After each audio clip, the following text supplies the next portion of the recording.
নমস্কার বন্ধুরা, কেমন আছেন সবাই? পাপিয়াস কিউলিনারি আর্টে সবাইকে স্বাগতম।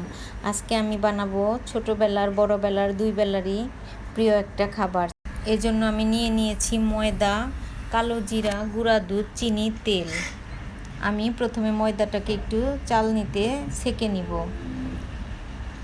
আমি নিয়েছি ময়দা 1.5 কাপ, নিয়েছি গুঁড়া দুধ 2 টেবিল চামচ, চিনি নিয়েছি 4 টেবিল চামচ, কারণ একটু মিষ্টি মিষ্টি হলে আমার কাছে খেতে ভালো লাগে। আর নিয়েছি ঘি 3 টেবিল চামচ। এবার আমি কালো জিরাটা নিয়েছি 1 টেবিল চামচ। সব কিছু মেপে আমি এবার ময়দাটা মাখিয়ে নিব। আপনারা চাইলে এখানে তেলও ইউজ করতে পারেন, তবে আমি তেলটা দিইনি, আমি ঘিটাই দিয়েছি। আর আমি লবণটা দিইনি, আসলে মিষ্টি জাতীয় খাবারে আমার লবণটা ভালো লাগে না, এজন্য আমি লবণটা দিইনি। আপনারা চাইলে লবণটা দিতে পারেন। এবার সব কিছু একসাথে ভালো মতো মাখিয়ে নিব। ময়দার সাথে মেখে আমি ময়ামটা খুব সুন্দর মতো দিয়ে নিব। তবে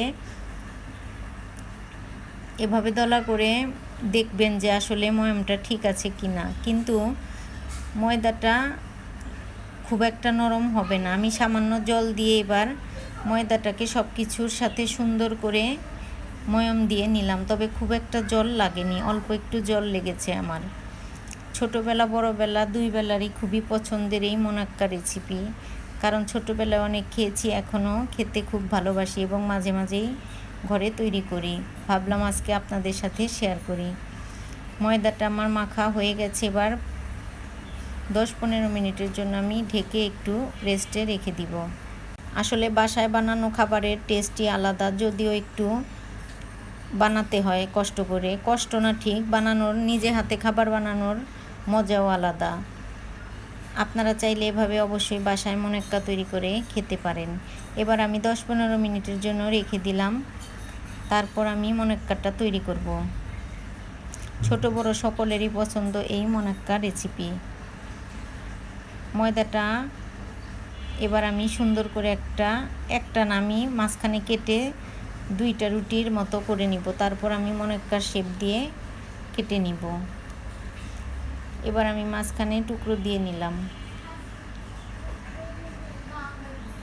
আমার ভিডিওটা যদি ভালো লাগে তবে অবশ্যই জানাবেন, লাইক কমেন্ট শেয়ার করবেন।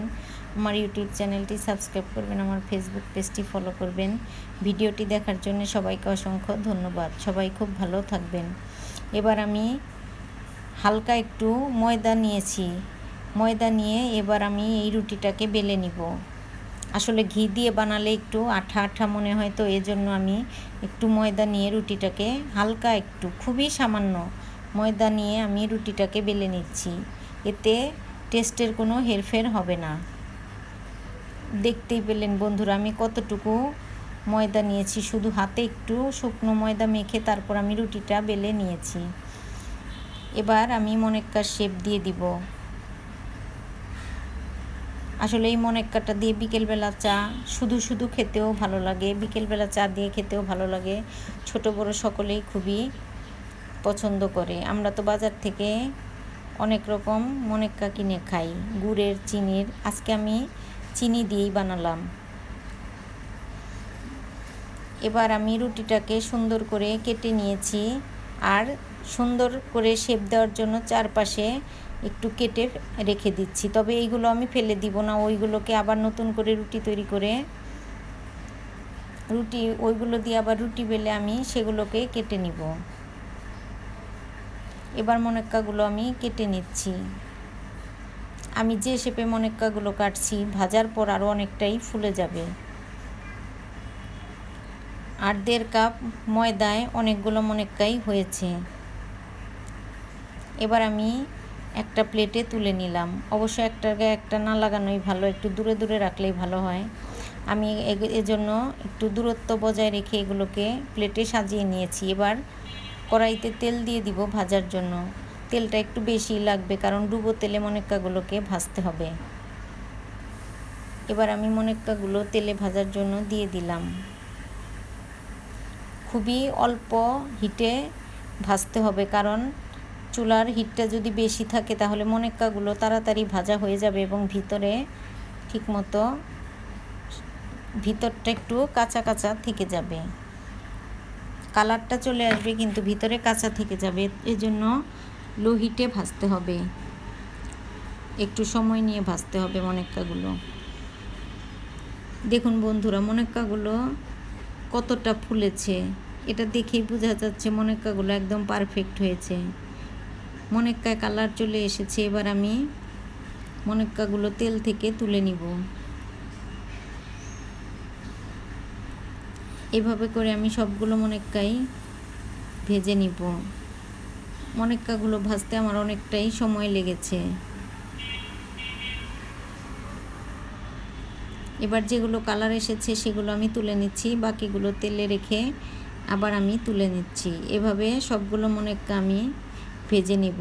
আরও কিছু মনেক্কা আছে, এগুলোকেও আমি একইভাবে ভেজে তুলে নিব। ভালো লাগলে এভাবেই বাসায় মনেক্কা তৈরি করে খেতে পারেন। আসলে বাচ্চাদের বাইরের খাবারটা না দেওয়াই ভালো, নিজেরা বাসায় তৈরি করে দিলে সেটা বাচ্চাদের জন্যে খুবই ভালো।